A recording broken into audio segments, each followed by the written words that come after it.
আপনার কাছে যদি থাকে ডাব্লিউজিপি মিনি ইউপিএস, আপনার বাসার বিদ্যুৎ চলে গেলেও আপনি ৮ ঘন্টা ওয়াইফাই চালাতে পারবেন কোনো প্রকার ঝামেলা ছাড়া। আপনারা আমার হাতে যে ডাব্লিউজিপি মিনি ইউপিএসটি দেখতে পাচ্ছেন, এটি খুবই একটি কার্যকরী গ্যাজেট। আমাদের অনেকের বাসায় কিন্তু আইপিএস বা জেনারেটর থাকে না, আমাদের বাসায় কিন্তু ওয়াইফাই থাকে। আমাদের বিদ্যুৎ চলে গেলে কিন্তু আমাদের ওয়াইফাইটি বন্ধ হয়ে যায়।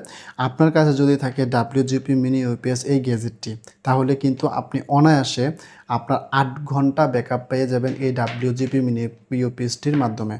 এটি হচ্ছে পাওয়ার বাটন, এটি হচ্ছে আপনার ডাব্লিউজিপি মিনি ইউপিএসটিতে কত পার্সেন্ট চার্জ রয়েছে, এবং এটিতে একটি রয়েছে টাইপ সি কেবল, এটি দিয়ে আপনি চার্জ করতে পারবেন। আর এই কেবলটির মাধ্যমে কিন্তু আপনি আপনার রাউটার এবং অনুদূর দুটাকেই কিন্তু আপনি একসাথে ইউজ করতে পারবেন। আপনার রাউটারের যদি চিকন পিনের হয়ে থাকে, সেক্ষেত্রে এই কনভার্টারটির মাধ্যমে আপনি এটিকে রাউটারটিকে ইউজ করতে পারবেন।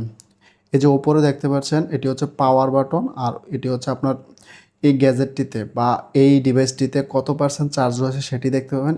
এটি হচ্ছে 5 ভোল্টের একটি আউটপুট, এবং 9 ভোল্ট এবং 12 ভোল্ট পর্যন্ত আপনারা এটি দিয়ে ইউজ করতে পারবেন।